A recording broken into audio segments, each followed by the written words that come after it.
भगवान राम जी माँ कौशल्या जी के पास जाते हैं। सबसे बड़ी बात यही है कि ऐसी हर्ष भरी माँ को, उमंग भरी माँ को इतने दुखद समाचार कैसे दे। अचानक शोकना समाचार आपको पड़े ना यार आ कथा ने याद करजो। घणी बार दुर्घटना घटी है तो घटी ज छे, पण जो तमने कहता नहीं आवड़े ना तो कोई बीजी घटना घटी जैसे। सयाने लोग वो होते कि बड़ी से बड़ी घटना को सामान्यता, देखो भगवान ने माँ कौशल्या को क्या कहा पता है कि माँ मुझे राजगादी मिल गई, मैं राजा हो गया, राजगादी हो गई, तुझे तिलक हो गया। क्या हो गया? न नगारे बजे न ढोल बजे न किसी ने मुझे बुलाया।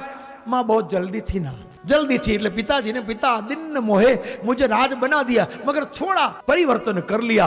जो अयोध्या की राजगादी अयोध्या का राजा बनाना था उसकी जगह मुझे वन का राजा बना दिया, मुझे जंगल में भेज दिया, वनवासी कर दिया, ये कुछ भी नहीं। और मेरा कल्याण वही होना है। मैं अगर अयोध्या में रहता तो भगवान बहुत सरस बोले अयोध्या में रहत ने तो हूँ राज थात, पण वन में गयो ने એટલે હું મહારાજ છું। भगवान ना था ने महाराज, राजा से भी बड़ा महाराज, मुझे महाराज बना दिया। अब भगवान के कहवानी रीत है कि माने जराय छड़को न लागे।